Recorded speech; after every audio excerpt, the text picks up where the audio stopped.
الحمد لله رب العالمين والصلاة والسلام على سيد الأنبياء والمرسلين وعلى آله وصحبه أجمعين وعلى من تبعهم بإحسان إلى يوم الدين. أما بعد فأعوذ بالله من الشيطان الرجيم. بسم الله الرحمن الرحيم. درس سنن ابن ماجہ. یہ باب فی الایمان کی حدیثوں کا درس چل رہا ہے. یہ حدیث کچھ حدیثوں کا درس ہو چکا ہے اور بقیہ حدیثوں کا درس آج ہو رہا ہے. حدثنا سهل بن ابي سهل ومحمد بن اسماعيل قال حدثنا عبد السلام بن صالح ابو الصلت الحربي قال حدثنا علي بن موسى الرضا عن أبيه عن جعفر بن محمد عن أبيه عن علي بن الحسين عن أبيه عن علي بن أبي طالب قال قال رسول الله صلى الله عليه وسلم الإيمان معرفة بالقلب وقول باللسان وعمل بالأركان.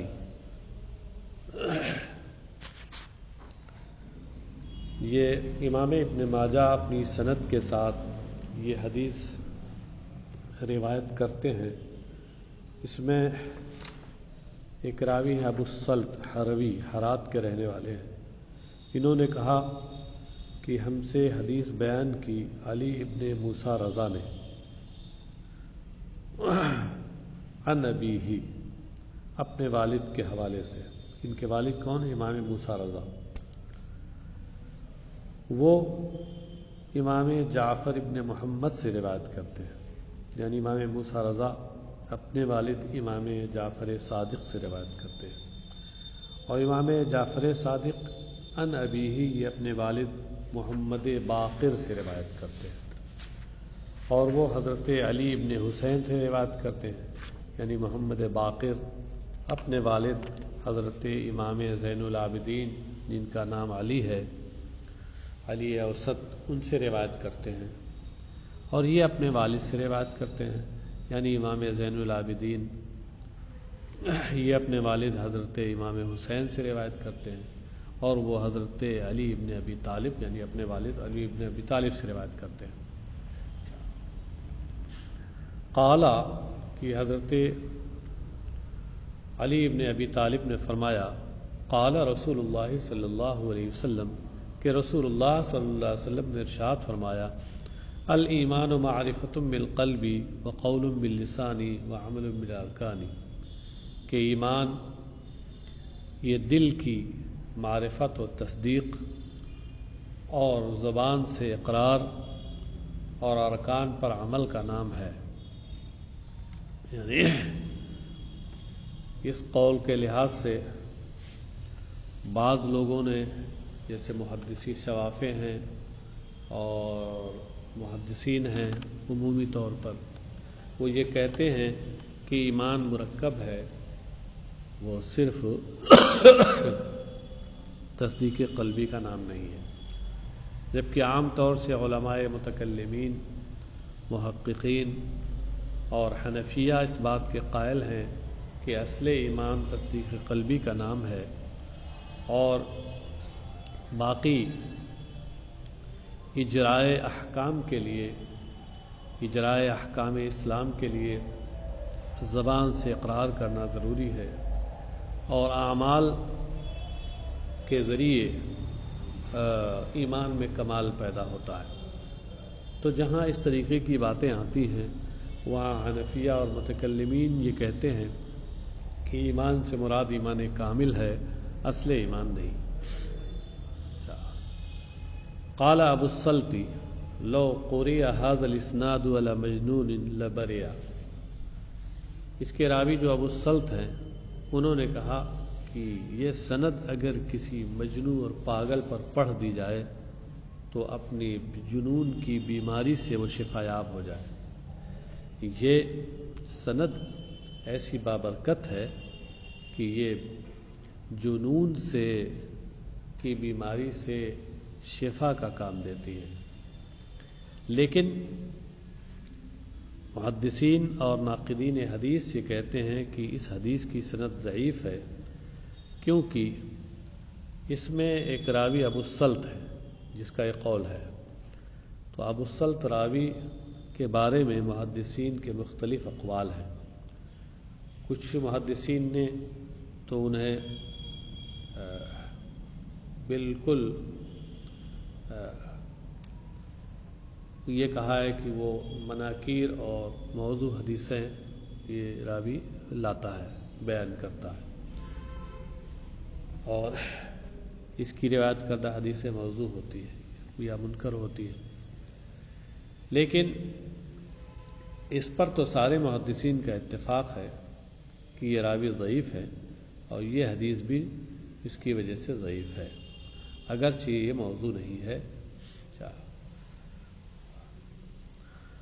حدثنا محمد بن بشار ومحمد بن المثنى قال حدثنا محمد بن جعفر قال حدثنا شعبة قال سمعت قتادة يحدث عن أنس بن مالك أن رسول الله صلى الله عليه وسلم قال لا يؤمن أحدكم حتى يحب لأخيه أو قال لجاره ما يحب لنفسه۔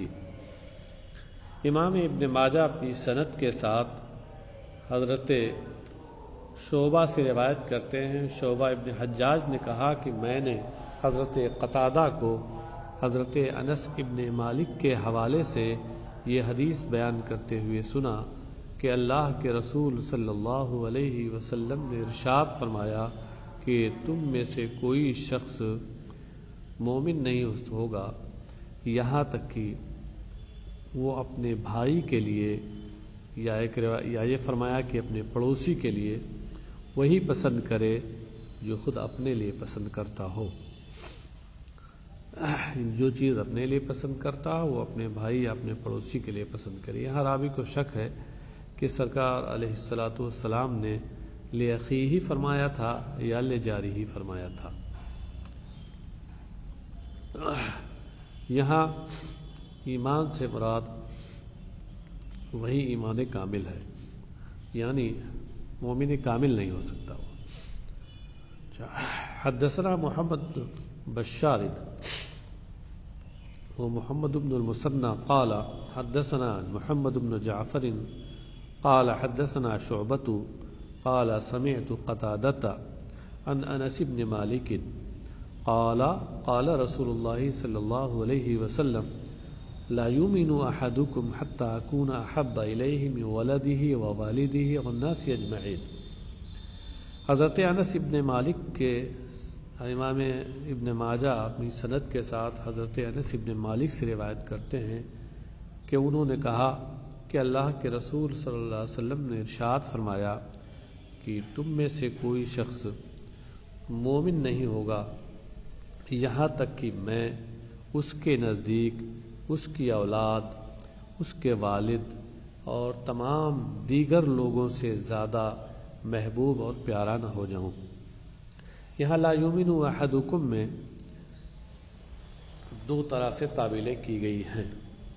کچھ لوگوں نے جنہوں نے احبہ میں جو محبت ہے اس محبت کو اپنے محبت ظاہر پہ رکھا ہے، یعنی محبت طبعی پر محمول کیا ہے، تو وہ یہ کہتے ہیں کہ لا یؤمن میں ایمان سے مراد ایمان کامل ہے، یعنی لا یؤمن ایمانا کاملا احدکم، تم میں سے کوئی شخص اس وقت تک مومن کامل نہیں ہوگا جب تک کہ طبعی طور پر اس کی محبت مجھ سے، اس کی اولاد، اس کے والد اور تمام دیگر لوگوں سے زیادہ نہ ہو جائے۔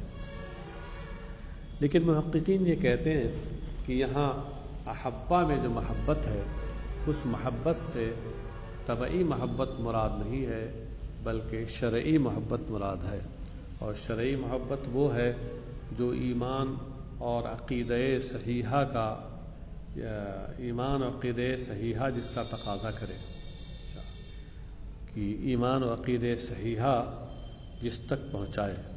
تو اگر یہاں ایمان سے ایمان شرعی مراد لیا جائے، محبت سے محبت شرعی مراد لی جائے تو اس صورت میں لا یؤمنون یہ اپنے ظاہر پر ہوگا، یعنی مطلب یہ ہوگا کہ تم میں سے کوئی شخص مومن ہی نہیں ہوگا جب تک کہ اپنی اولاد، اپنے والد اور تمام لوگوں سے زیادہ مجھ سے محبت شرعی نہ کرے۔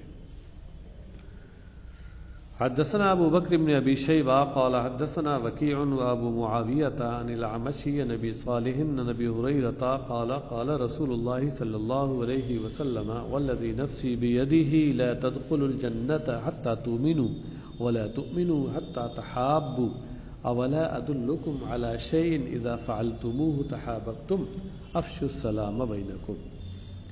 امام ابن ماجہ اپنی سند کے ساتھ حضرت ابو ہریرہ رضی اللہ عنہ سے روایت کرتے ہیں کہ انہوں نے کہا کہ اللہ کے رسول صلی اللہ علیہ وسلم نے ارشاد فرمایا، اس ذات کی قسم جس کے دست قدرت میں میری جان ہے، تم لوگ جنت میں داخل نہ ہوگے یہاں تک کہ ایمان لاؤ، اور تم لوگ ایمان نہیں لاؤ گے، ایمان والے نہیں ہوگے یہاں تک کہ آپس میں محبت کرو۔ اولا ادلکم علی شیء کیا میں تمہیں ایسی چیز کی رہنمائی نہ کر دوں کہ جب تم اسے کرو تو آپس میں محبت کرنے لگو، میل جول۔ افشوا السلام بینکم اپنے درمیان سلام کو عام کرو، سلام کو پھیلاؤ، یعنی ہر ایک شخص دوسرے پر سلام کرنے میں سبقت کرے، اس طرح سلام عام ہو، اور جس کو بھی مسلمان دیکھو، پہچانتے ہو یا نہ پہچانتے ہو، اسے سلام کرو، تو اس طریقے سے یہ سلام عام ہو جائے گا۔ اچھا، اس سے آپس میں محبت پیدا ہوگی۔ تو والذی نفسی بیدہ لا تدخلوا الجنہ حتی تؤمنوا، تم جنت میں داخل نہیں ہوگے حتی تؤمنوا یہاں تک کہ تم ایمان لے آؤ۔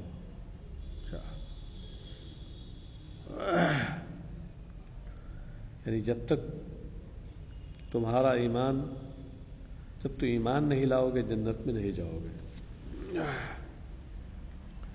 اور یہاں آگے یہ تحابو آیا ہے، تحابو اصل میں تتحابو تھا، باب تفاعل سے فعل مضارع ہے۔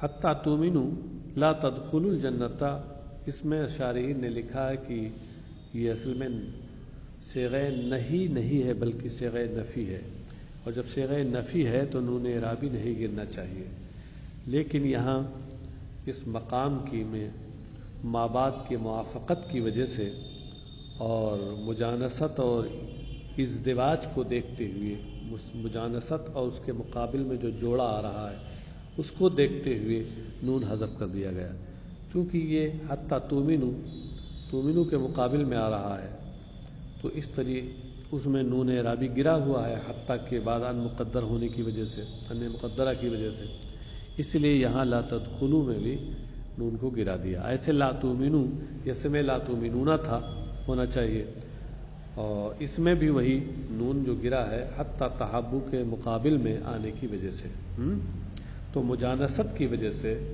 تاکہ ایک طرح کے صیغے بظاہر لگیں نون گرا دیا گیا ہے۔ حدثنا محمد بن عبد الله بن نمير قال حدثنا عفان قال حدثنا شعبة عن الأعمش تحویل السند آ گئی، وحدثنا هشام بن عمار قال حدثنا عيسى بن يونس قال حدثنا الأعمش عن أبي وائل عن عبد الله قال قال رسول الله صلى الله عليه وسلم سباب المسلم فسوق وقتاله كفر۔ امام ابن ماجہ اپنی سندوں کے ساتھ حضرت عبداللہ سے روایت کرتے ہیں، انہوں نے کہا کہ رسول اللہ صلی اللہ علیہ وسلم نے ارشاد فرمایا کہ مسلمان کو گالی دینا یہ فسق ہے، گناہ کا کام ہے، اور اسے اس سے جنگ کرنا کفر ہے۔ اس کی توجیہ سے پہلے میں کر چکا ہوں کہ اس سے جنگ کرنا یعنی بلا وجہ شرعی ناحق اس سے جنگ کرنا اور اس کو جائز سمجھتے ہوئے کرنا یہ کفر ہے، ورنہ اگر ناحق سمجھتے ہوئے اور گناہ سمجھتے ہوئے بلا وجہ اس سے جنگ کرتا ہے تو اس صورت میں وہ زیادہ سے زیادہ صرف گناہ کبیرہ ہے، فسق ہے۔ حدثنا نصر بن علي الجهضمي قال حدثنا أبو أحمد قال حدثنا أبو جعفر الرازي عن الربيع بن أنس عن أنس بن مالك قال قال رسول الله صلى الله عليه وسلم من فارق الدنيا على الإخلاص لله وحده وعبادته لا شريك له وإقام الصلاة وإيتاء الزكاة مات واللہ عنہ راض۔ امام ابن ماجہ اپنی سند کے ساتھ حضرت انس ابن مالک سے روایت کرتے ہیں، انہوں نے کہا کہ رسول اللہ صلی اللہ علیہ وسلم نے ارشاد فرمایا کہ جو شخص دنیا سے جدا ہو، دنیا سے جائے، خدائے وحدہ لا شریک کے معاملے میں اخلاص کرتے ہوئے اور خدائے وحدہ لا شریک کی عبادت کرتے ہوئے اور نماز قائم کرتے ہوئے، زکوٰۃ دیتے ہوئے اس پر دنیا سے جدا ہو، مات واللہ عنہ راض، تو اس کی موت اس حالت میں ہوگی کہ اللہ اس سے راضی ہوگا۔ یعنی کہنے کا مطلب یہ ہے کہ اب اس کی موت گویا ایمان پہ ہوگی، اور ایمان یہ اللہ کی رضا کا سامان ہے، کیونکہ یہ ساری چیزیں ایمان کا تقاضا ہے۔ اللہ کے ساتھ اخلاص برتنا، صرف اسی کو معبود سمجھنا، اس کے ساتھ کسی کو شریک نہ ٹھہرانا، صرف اسی کی عبادت کرنا، نماز قائم کرنا، زکوٰۃ دینا، یہ سب چیزیں وہ ہیں، اگر اس پر انسان کی موت ہوتی ہے تو اللہ اس سے راضی ہوگا۔ قال انس وهو دین اللہ الذی جاءت به الرسل وبلغوه عن ربهم۔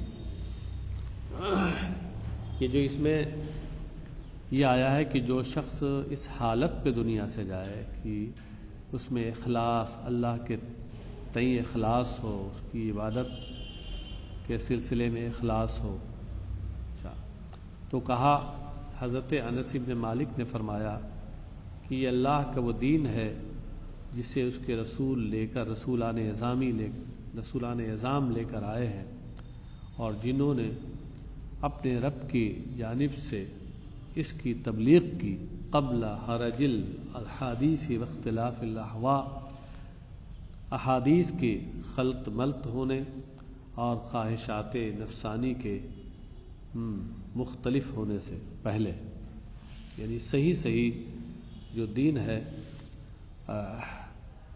اس کی ان لوگوں نے ترویج کی، تبلیغ کی، اس میں نہ تو خواہش نفسانی کا کچھ اثر ہوا اور نہ ہی اس میں اختلاط ہوا، کسی طرح کی غیر دین کی چیزوں کو اس میں خلط ملط کیا گیا۔ وتصدیق ذالک فی کتاب اللہ فی آخری ما نزل، اور اس کی تصدیق اللہ کی کتاب میں ہے، اس آخری سورے میں جو نازل ہوئی ہے۔ یہ آخری سورہ جو کہا ہے یہ اضافی طور پہ کہا ہے، حقیقی یہاں آخر مراد نہیں ہے، اس لیے کہ یہ سورہ توبہ کی آیت ہے جو آگے آ رہی ہے، اور یہ اپنے ماقبل کی آیتوں کے لحاظ سے تو آخر ہے، لیکن اس کے بعد میں بھی کچھ آیتیں نازل ہوئی ہیں، اس لیے فی آخرے میں جو آخر ہے یہ اضافی ہے، حقیقی نہیں ہے۔ اللہ تعالیٰ کا ارشاد ہے فَإِن تَابُوا، یہ سورہ توبہ میں 5ویں آیت ہے، آیت نمبر 5 کہ فَإِن تَابُوا وَأَقَامُوا الصَّلَاةَ وَآتَوُا الزَّكَاةَ، تو اگر وہ توبہ کر لیں اور نماز قائم کریں اور زکوٰۃ دیں، توبہ کریں، توبہ کرنے سے کیا مراد ہے؟ قالا، اس کے ایک راوی نے کہا کہ خلع الاوثان وعبادتها، توبہ کرنے سے مراد کیا ہے؟ یعنی وہ بتوں اور بت پرستی کو چھوڑ دے. خلع الاوثانی و خلع عبادتہا، عبادتہا کا عطف اوثان پر ہے. توبہ کریں یعنی مطلب بتوں کو چھوڑ دیں اور بت پرستی چھوڑ دیں. وقال فی آیت اخری، اور ایک اور آیت میں فرمایا کہ فإن تابوا وأقاموا الصلاة وآتوا الزکاة فإخوانکم فی الدین، کہ اگر وہ توبہ کر لیں، نماز قائم کریں اور زکوٰۃ دیں تو وہ تمہارے دینی بھائی ہیں. سورہ توبہ ہی کی یہ آیت بھی ہے، آیت نمبر 11. حدثنا ابو حاتم قال حدثنا عبید اللہ بن موسى العبسی قال حدثنا ابو جعفر الرازی عن الربیع بن انس مثلہ. امام ابن ماجہ نے یہ حدیث بھی اس سند کے ساتھ ذکر کی ہے اور مضمون وہی ہے جو اس سے پہلے والی حدیث کا ہے، الفاظ میں فرق ہے. حدثنا احمد بن الازہری قال حدثنا ابو النضر قال حدثنا ابو جعفر عن یونس عن الحسن عن ابی ہریرہ قال قال رسول اللہ صلی اللہ علیہ وسلم امرت ان اقاتل الناس حتى يشهدوا ان لا الہ الا اللہ وانی رسول اللہ ویقیموا الصلاة ویؤتوا الزکاة. حضرت ابو ہریرہ رضی اللہ عنہ سے روایت ہے، انہوں نے کہا کہ رسول اللہ صلی اللہ علیہ وسلم نے ارشاد فرمایا کہ مجھے یہ حکم دیا گیا ہے کہ میں لوگوں سے جنگ کروں. الناس میں الف لام عہد خارجی کا ہے، اس سے مراد خاص قسم کے الناس ہیں، یعنی الکفار والمشرکین. امرت ان اقاتل المشرکین، امرت ان اقاتل الکفار والمشرکین، کفار و مشرکین سے مجھے جنگ کرنے کا حکم دیا گیا ہے تاکہ وہ اس بات کی گواہی دیں کہ اللہ کے سوا کوئی معبود نہیں اور میں اللہ کا رسول ہوں، اور وہ نماز قائم کریں اور زکوٰۃ دیں. تو بہرحال ایمان کے تعلق سے سرکار صلوات والسلام نے یہ ارشاد فرمایا ہے. حدثنا ابو احمد بن الازہری قال حدثنا محمد بن یوسف قال حدثنا عبد الحمید بن بہرام عن شہر بن حوشب عن عبد الرحمن بن غنم عن معاذ بن جبل قال قال رسول اللہ صلی اللہ علیہ وسلم امرت ان اقاتل الناس حتى يشهدوا ان لا الہ الا اللہ وانی رسول اللہ ویقیموا الصلاة ویؤتوا الزکاة. یہ بھی حدیث اسی سے ملتی جلتی ہے. حضرت معاذ بن جبل اس کے راوی ہیں کہ انہوں نے حضرت معاذ بن جبل نے کہا کہ اللہ کے رسول صلی اللہ علیہ وسلم نے ارشاد فرمایا مجھے لوگوں یعنی کفار و مشرکین سے جنگ کرنے کا حکم دیا گیا ہے تاکہ وہ اس بات کی گواہی دیں کہ اللہ کے سوا کوئی معبود نہیں اور میں اللہ کا رسول ہوں، نماز قائم کریں اور زکوٰۃ دیں. وہی مضمون وہی ہے. حدثنا محمد بن اسماعیل الرازی قال انبأنا یونس بن محمد قال حدثنا عبد الله بن محمد اللیثی قال حدثنا نزار بن حیان عن اکرمة عن ابن عباس وعن جابر بن عبد الله قال رسول الله صلی اللہ علیہ وسلم صنفان من امتی لیس لهما فی الاسلام نصیب اہل الارجاء واہل القدر. یہ امام ابن ماجہ نے یہ حدیث اپنی سند سے دو صحابی رسول سے روایت کی. ایک تو سید المفسرین حضرت عبداللہ ابن عباس رضی اللہ عنہما ہیں اور ایک حضرت جابر ابن عبداللہ رضی اللہ عنہ. ان دونوں صحابیوں نے فرمایا کہ اللہ کے رسول صلی اللہ علیہ وسلم کا ارشاد ہے کہ میری امت کے دو گروہ ایسے ہیں کہ لیس لہما فی الاسلام نصیب، جن کے لیے اسلام میں کچھ بھی حصہ نہیں.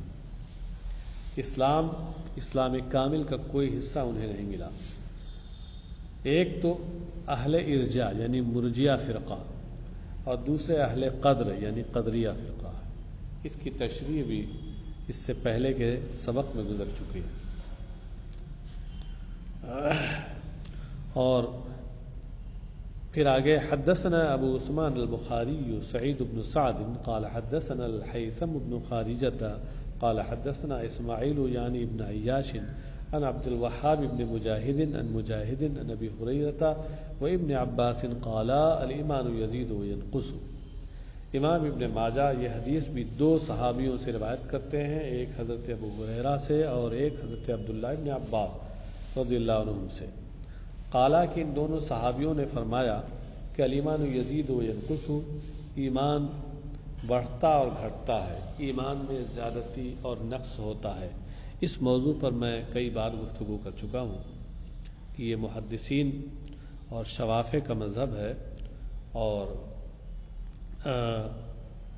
کہ اصل ایمان گھٹتا اور بڑھتا ہے، اور رہ گئے حناف اور متکلمین اور محققین تو ان کا مذہب یہی ہے کہ اصل ایمان گھٹتا بڑھتا نہیں ہے، اور جہاں اس طرح گھٹنے بڑھنے کی بات ہے وہاں ایمان سے مراد ایمان کامل ہے۔ حدثنا ابو عثمان البخاری قال حدثنا الحیثم قال حدثنا اسماعیل عن جریر بن عثمان عن الحارث اظنه عن مجاہد عن ابی الدرداء قال الایمان یزداد وینقص۔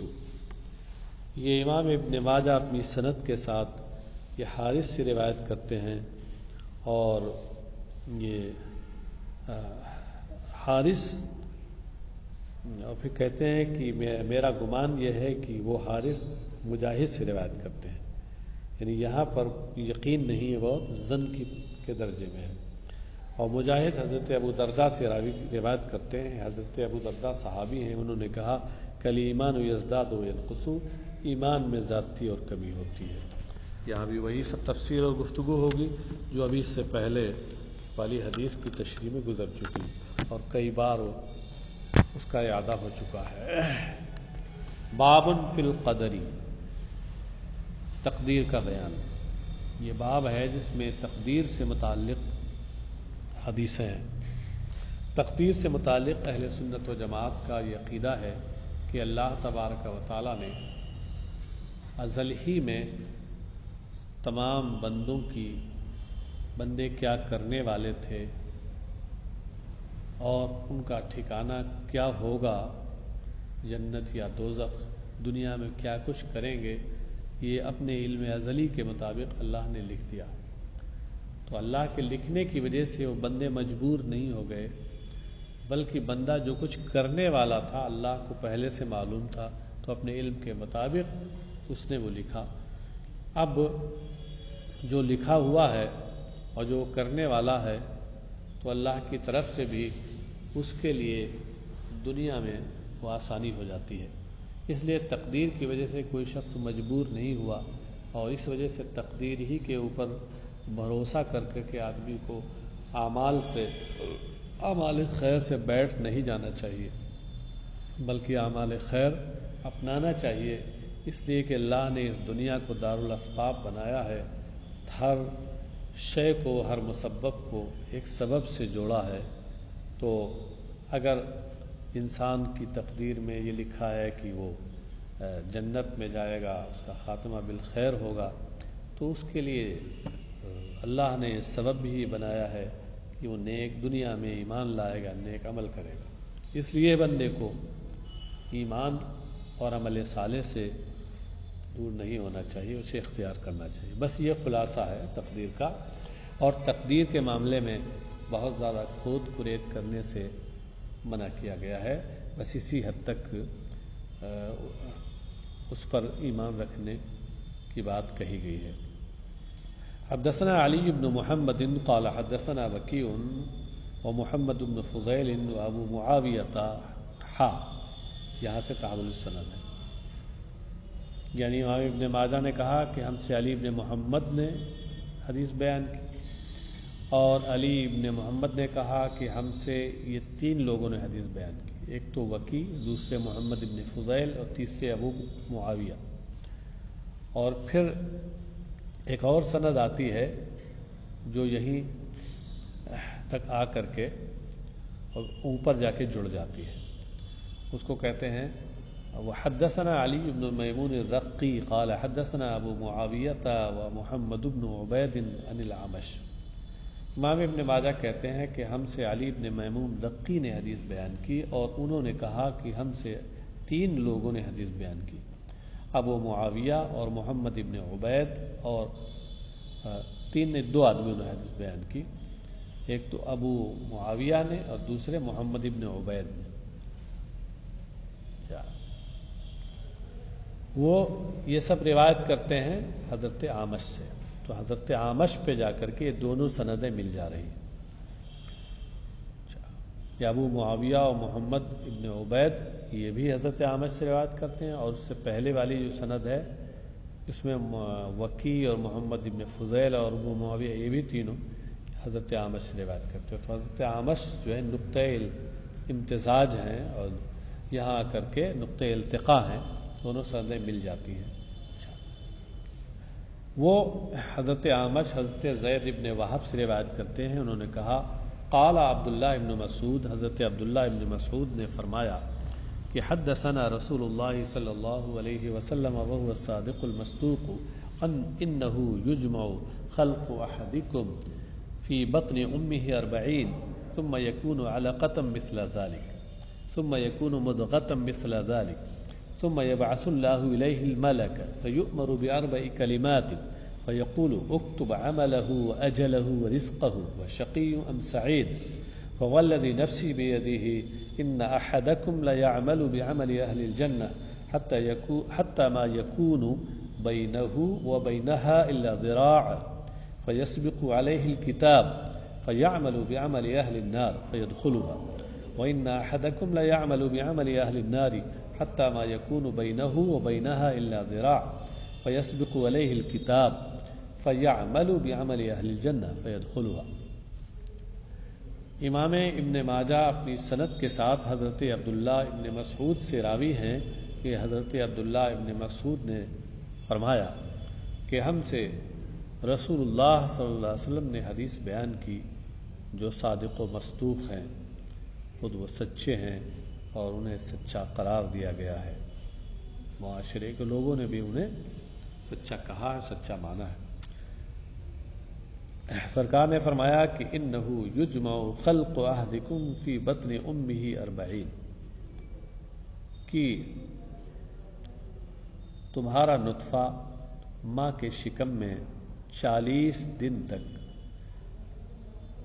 جمع رکھا جاتا ہے، اور ثم یکون علقۃ مثل ذلک، اور پھر اس کے بعد وہ جمع ہوا خون ہو جاتا ہے اتنی ہی مقدار، یعنی 40 دن تک، ثم یکون مضغۃ مثل ذلک، اور پھر وہ گوشت کا لوتھڑا ہو جاتا ہے مثل ذلک اتنے ہی دن تک، یعنی پہلے 40 دنوں میں وہ نطفے کی شکل میں رہتا ہے، پھر دوسرے 40 دن جو شروع ہوتے ہیں تو دوسرے 40 دن میں وہ جمے ہوئے خون کی شکل اختیار کر لیتا ہے، اور پھر تیسرے جو 40 دن ہوتے ہیں اس میں وہ گوشت کے لوتھڑے کی شکل اختیار کر لیتا ہے۔ اس طرح گوشت کے لوتھڑے کی شکل 120 دن تک اس کی رہتی ہے، یعنی پورے 4 مہینے۔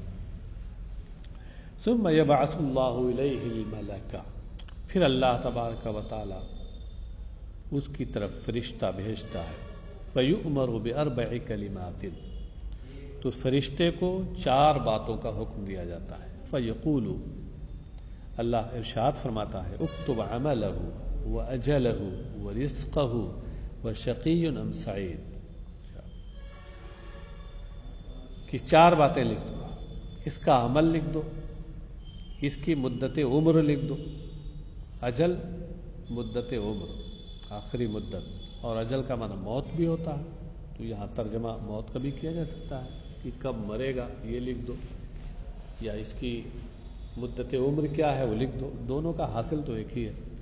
ورزقہ، اور اس کا رزق لکھ دو، کیسے کیسے اسے رزق ملے گا، وشقی ام سعید، اور یہ لکھ دو کہ یہ بدبخت ہے یا نیک بخت۔ فوالذی نفسی بیدہ ان احدکم لیعمل بعمل اہل الجنہ، تو سرکار فرماتے ہیں تو ذات کی قسم جس کے دست قدرت میں میری جان ہے، یقیناً وہ شخص جنتیوں کا عمل کرتا رہتا ہے یہاں تک کہ اس شخص کے اور جنت کے درمیان صرف 1 ہاتھ کا فاصلہ رہ جاتا ہے، یعنی آخری وقت آ جاتا ہے۔ فیسبق علیہ الکتاب فیعمل بعمل اہل النار فیدخلوها، تو نوشتہ تقدیر اس کے اوپر سبقت کرتا ہے، غالب آ جاتا ہے۔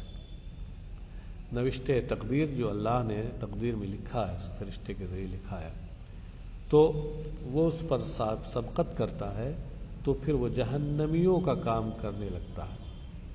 فیدخلوا، تو وہ جہنم میں جاتا ہے، وہ شخص جہنم میں جائے گا۔ وَإِنَّ أَحَدَكُمْ لَيَعْمَلُ بِعَمَلِ أَهْلِ النَّارِ حَتَّى يَكُونُ مَا يَكُونُ بَيْنَهُ وَبَيْنَهَا إِلَّا ذِرَاعٌ، اور تم میں کا کوئی شخص دوزخیوں کا کام کرتا رہتا ہے یہاں تک کہ اس کے اور دوزخ کے درمیان صرف ایک ہاتھ کا فاصلہ رہ جاتا ہے، یعنی پوری عمر اسی میں گزر جاتی ہے، صرف آخری وقت آ جاتا ہے۔ فیسبق علیہ الکتاب، پھر نوشتہ تقدیر اس کے اوپر سبقت کرتا ہے۔ فیعمل بعمل اہل الجنہ، تو وہ جنتیوں کا کام کرنے لگتا ہے۔ ویدخلوها، پھر تو وہ جنت میں داخل ہوگا۔ تو اس کا مطلب یہ ہوا کہ اللہ نے اپنی علم ازلی کے مطابق جو لکھ دیا ہے، دنیا میں اس کے اسباب پیدا ہو جاتے ہیں اور بندہ وہی انہیں کو اختیار کرتا ہے۔ حدثنا علی بن محمد قال حدثنا اسحاق بن سلیمان قال سمعت ابا سنان عن وهب بن خالد الحمصي عن ابن الديلمي قال وقع في نفسي شيء من هذا القدر خشيت أن يفسد علي ديني وأمري فأتيت أبي بن كعب فقلت أبا المنذر إنه قد وقع في نفسي شيء من هذا القدر فخشيت على ديني وأمري فحدثني من ذلك بشيء لعل الله أن ينفعني به، فقال لو أن الله عذب أهل سماواته وأهل أرضه لعذبهم وهو غير ظالم لهم، ولو رحمهم لكانت رحمته خيرا لهم من أعمالهم، ولو كان لك مثل جبل أحد ذهبا أو مثل جبل أحد تنفقه في سبيل الله ما قبل منك حتى تؤمن بالقدر فتعلم أن ما أصابك لم يكن ليخطئك وأن ما أخطأك لم يكن ليصيبك وأنك إن مت على غير هذا دخلت النار۔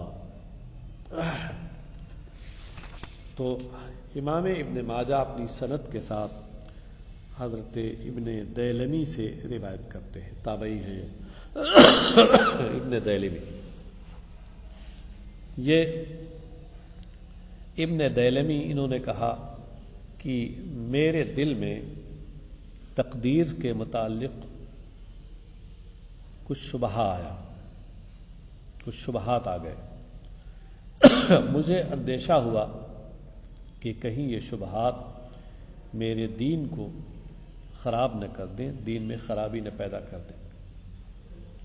تو میں حضرت ابی بن کعب کے پاس حاضر ہوا اور میں نے عرض کیا، ابو المنذر، یہ ابو المنذر حضرت ابی بن کعب کی کنیت ہے۔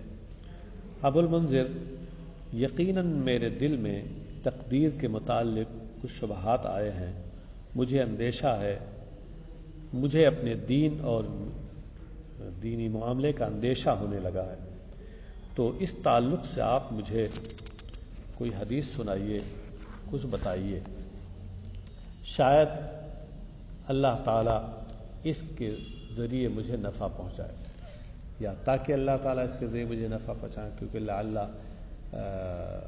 کہیں کہیں تعلیل کے لیے بھی آتا ہے، خاص طور سے قرآن کریم میں تو لعل اس ایسے مقام پر تعلیل ہی کے لیے ہے، تعلیل السببیت کے لیے۔ فقال لو ان اللہ عذب اہل السماواتہ، تو حضرت ابی بن کعب نے ارشاد فرمایا کہ اگر اللہ تبارک و تعالی تمام آسمان والوں اور تمام زمین والوں کو عذاب دیتا تو وہ انہیں اس حال میں عذاب دیتا کہ ان پر وہ ظلم کرنے والا نہ ہوتا۔ یعنی اللہ تبارک و تعالی یہ تمام آسمانوں اور تمام زمین والوں کا خالق و مالک ہے، اور جب وہ خالق ہے یہ اس کی مخلوق ہیں، وہ مالک ہیں یہ اس کی مملوک ہیں، تو خالق و مالک کو اپنے مخلوق و مملوک میں تصرف کرنے کا، ہر طرح سے تصرف کرنے کا اختیار ہے۔ تو اگر وہ انہیں عذاب دیتا تب بھی یہ ظلم نہ ہوتا اللہ کی طرف سے. وَلَوْ رَحِمَهُمْ لَكَانَتْ رَحْمَتُهُ خَيْرًا لَهُم مِّنْ أَعْمَالِهِمْ. اور اگر ان پر رحم فرماتا تو اس کی رحمت ان کے ان لوگوں کے اعمال سے کہیں بہتر ہوتی. جو عمل یہ کر رہے ہیں اچھے عمل، اور ان کا جو بدلہ اور اجر اور ثواب ہونا چاہیے اس سے کہیں بہتر اس کی رحمت ہوتی، کیونکہ وہ خالق و مالک ہے. وَلَوْ كَانَ لَكَ مِثْلُ جَبَلِ أُحُدٍ ذَهَبًا أَوْ مِثْلُ جَبَلِ أُحُدٍ تُنْفِقُهُ فِي سَبِيلِ اللَّهِ مَا قُبِلَ مِنْكَ.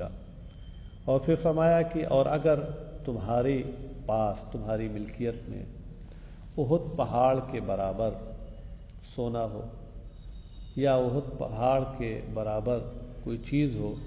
یہاں راوی کو شک ہے کہ مثل جبل احد ذهبًا کہا ہے یا مثل جبل احد کہا ہے ذهبًا کے بغیر.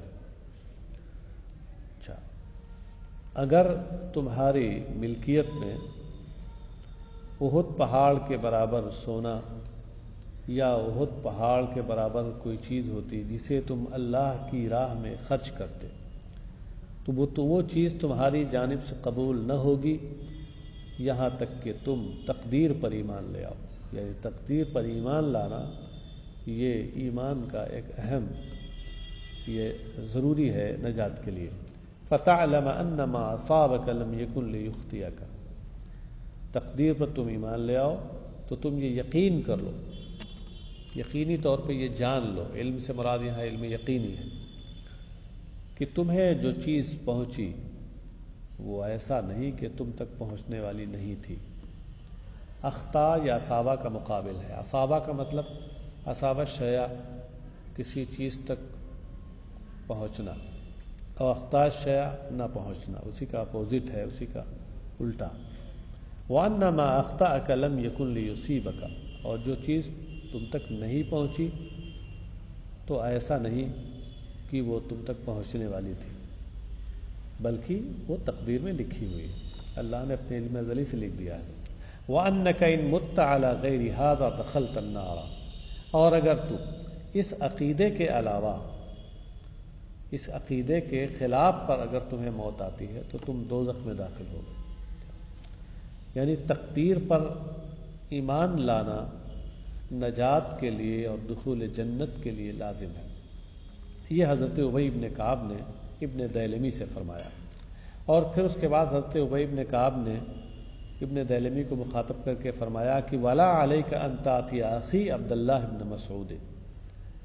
اور تمہارے اوپر کوئی حرج نہیں کہ تم میرے بھائی عبداللہ ابن مسعود کے پاس جاؤ، یعنی ان سے جاؤ، اس تعلق سے ان سے بھی پوچھ لو تاکہ تمہیں مزید اور تسلی اور تشفی اور اطمینان قلب حاصل ہو جائے.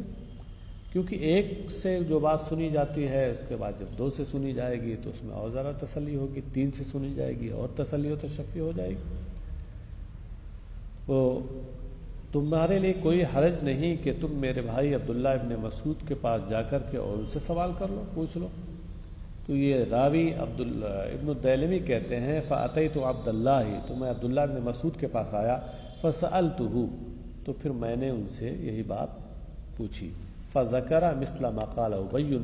تو انہوں نے بھی اسی جیسی بات بتائی جیسا کہ حضرت ابی ابن کعب نے بتائی تھی. وَقَالَ لِي. اور حضرت عبداللہ ابن مسعود نے مجھ سے فرمایا وَلَا عَلَيْكَ أَن تَأْتِيَ حُذَيْفَةَ. اور تمہارے لیے کوئی حرج نہیں، کوئی مضائقہ نہیں کہ تم حضرت حذیفہ کے پاس آؤ. حذیفہ ابن یمان جو صاحب سر رسول اللہ صلی اللہ علیہ وسلم ہے، رسول اکرم صلی اللہ علیہ وسلم کے صحابہ میں ایک حیثیت سے انہیں خصوصیت حاصل ہے کہ خاص طور سے منافقین کون تھے ان کا علم سرکار علیہ الصلوۃ والسلام نے انہیں عطا فرمایا تھا، اس کی اطلاع انہیں دی تھی. تو کہا کہ تمہارے اوپر کوئی مضائقہ نہیں کہ تم حذیفہ کے پاس جاؤ، یعنی وہاں جا کے پوچھ سکتے ہو، مزید اطمینان ہو جائے گا. تو یہ ابن دیلمی کہتے ہیں فَأَتَيْتُ حُذَيْفَةَ فَسَأَلْتُهُ. میں حذیفہ کے پاس آیا اور ان سے بھی پوچھا. فَقَالَ مِثْلَ مَا قَالَا. تو انہوں نے بھی ویسی ہی بات کہی جیسا کہ ان کے سابقہ دونوں صحابیوں نے کہا تھا، یعنی حضرت ابی ابن کعب نے کہا تھا اور حضرت عبداللہ ابن مسعود نے جو کہا تھا. وَقَالَ ائْتِ زَيْدَ بْنَ ثَابِتٍ فَاسْأَلْهُ. اور حضرت حذیفہ نے کہا کہ تم زید بن ثابت کے پاس جاؤ اور ان سے جا کے پوچھ لو. یعنی مزید تشفی ہو جائے گی. فاتیت زید بن ثابت، تو ابن دیلمی کہتے ہیں کہ میں زید بن ثابت کے پاس آیا، فسألتہ، ان سے میں نے پوچھا، فقال سمعت رسول اللہ صلی اللہ علیہ وسلم یقول لو ان اللہ عذب اہل سماواته واہل ارضه لعذبهم وهو غیر ظالم لهم. وہی بات جو حضرت ابی بن کعب نے کہی تھی وہی بات انہوں نے کہی کہ میں نے اللہ کے رسول صلی اللہ علیہ وسلم کو یہ فرماتے ہوئے سنا کہ اگر اللہ تبارک و تعالیٰ تمام آسمان والوں اور زمین والوں کو عذاب دیتا تو وہ اس حال میں عذاب دیتا کہ ان پر ظلم کرنے والا نہیں ہوتا، کیونکہ وہ خالق و مالک ہے، وہ اپنے مملوک میں جس طرح چاہے تصرف کرے، اور اگر رحم کرتا تو یقیناً اس کی رحمت ان کے اعمال سے بہتر ہوتی. اور اگر تمہارے پاس احد پہاڑ کے برابر سونا ہوتا یا احد کے برابر سونا ہوتا یا احد پہاڑ کے برابر سونا ہوتا. یہاں راوی کو شک ہے کہ حضرت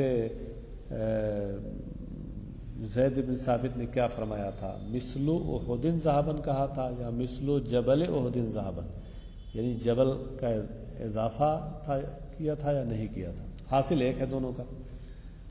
مگر یہ ان راویوں کا غایت احتیاط ہے حدیث بیان کرنے میں کہ اگر وہ ایک لفظ کا بھی فرق انہیں محسوس ہوتا ہے تو اس کو بیان کر دیتے ہیں وہ، اگرچہ دونوں تعبیروں کا حاصل ایک ہے کہ اگر تمہارے پاس احد کے برابر سونا ہوتا یا احد پہاڑ کے برابر سونا ہوتا جسے تم اللہ کی راہ میں قبول کرتے، اللہ کی راہ میں خرچ کرتے، تو تمہاری جانب سے اللہ اسے قبول نہ کرے گا یہاں تک کہ تم پوری تقدیر پر ایمان لے آؤ. فَتَعْلَمَ أَنَّ مَا أَصَابَكَ لَمْ يَكُنْ لِيُخْطِئَكَ، تو تم یہ یقین کرو کہ جو چیز تمہیں پہنچی ایسا نہیں کہ وہ تم تک پہنچنے والی نہ تھی، اور جو تم تک نہیں پہنچی ایسا نہیں کہ وہ تم تک پہنچنے والی تھی. وَأَنَّكَ إِن مُتَّ عَلَىٰ غَيْرِ هَذَا دَخَلْتَ النَّارَ، اور اگر اس عقیدے کے علاوہ، اس عقیدے کے خلاف پر تمہاری موت ہوگی تو تم دوزخ میں جاؤ گے.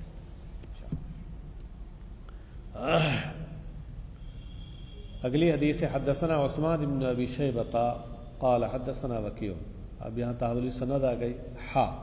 وحدثنا علی بن محمد قال حدثنا ابو معاویہ ووکیع.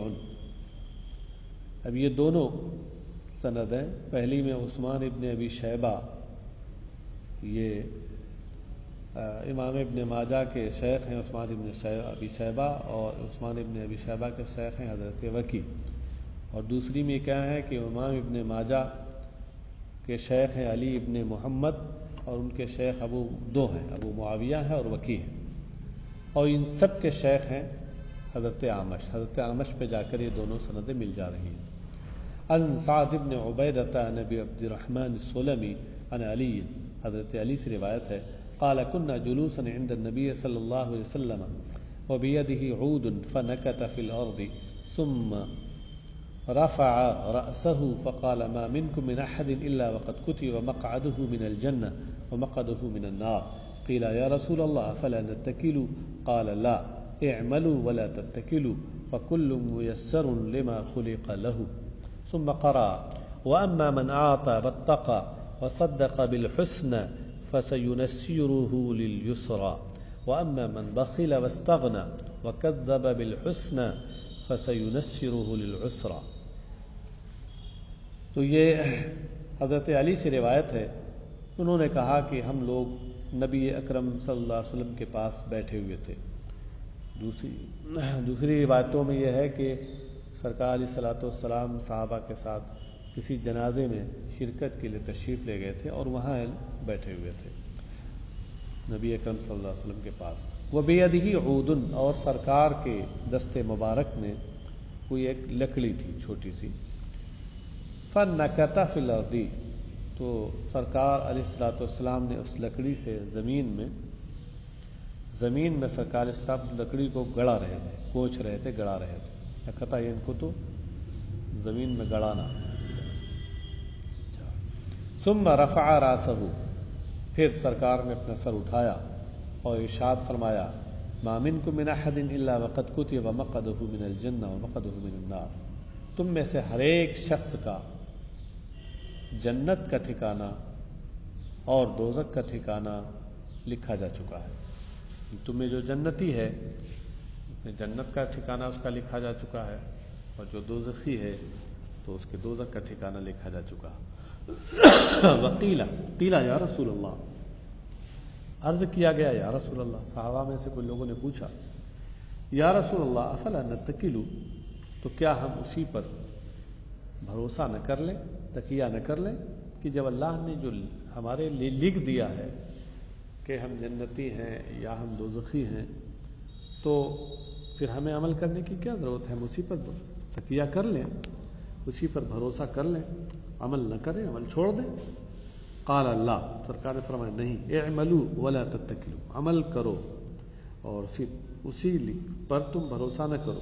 فکل میسر لما خلق له، اس لیے کہ ہر شخص کو اس کے لیے آسانی پیدا کر دی، ہر شخص کے لیے وہ چیز آسان بنا دی جاتی ہے جس کے لیے اس کی تخلیق ہوئی، جس کے لیے اس کو پیدا کیا گیا اور تخلیق ہوئی، اور جو اس کی تقدیر میں لکھا گیا ہے، علم ازلی سے اللہ نے لکھ دیا ہے کہ بندہ اس کا ٹھکانہ یہ ہوگا، جہنم ہوگا یا جنت ہوگا، تو اس کے لیے ویسے ہی اعمال کو آسان کر دیا گیا ہے۔ ثم قرأ، پھر سرکار نے یہ آیت کریمہ استشہاد کے طور پر، ثبوت کے طور پر پڑھی۔ فَأَمَّا مَنْ أَعْطَى، یہ سورۃ اللیل کی آیتیں ہیں، آیت 5ویں سے لے کر 10ویں تک ہیں، آیت نمبر 5 سے لے کر آیت نمبر 10 تک۔ فَأَمَّا مَنْ أَعْطَى وَاتَّقَى وَصَدَّقَ بِالْحُسْنَى فَسَيُيَسِّرُهُ لِلْيُسْرَى، تو رہ گیا وہ شخص کہ جس نے راہ خدا میں دیا اور اللہ کا خوف اور پرہیزگاری اختیار کی، وصدق بالحسنى، اور اس نے حسنہ اچھی بات کی، تصدیق کی، فسينسره لليسرى، تو ہم آسان چیز کو اس کے لیے آسان بنا دیں گے۔ وَأَمَّا مَنْ بَخِلَ وَاسْتَغْنَى وَكَذَّبَ بِالْحُسْنَى فَسَيُنَسِّرُهُ لِلْعُسْرَى، اور رہ گیا وہ شخص کہ جس نے بخل کیا، یعنی راہ خدا میں نہیں دیا، واستغنى، اور خوف خدا سے بے نیاز ہو گیا، وَكَذَّبَ بِالْحُسْنَى، اور اس نے حسنہ کو جھٹلایا، سب سے اچھی چیز جو ہے اس کو جھٹلایا، فَسَيُنَسِّرُهُ لِلْعُسْرَى، تو ہم دشواری کو اس کے لیے آسان کر دیں گے۔ اسرا جو جہنم ہے یا جہنم تک لے جانے والے برے اعمال ہیں، اس کو ہم اس کے لیے آسان کریں گے، اس پہ عمل وہ کرے گا۔ بہرحال اس طریقے سے ان احادیث سے یہ ثابت ہوتا ہے کہ تقدیر پر ایمان لانا مومن ہونے کے لیے ضروری ہے۔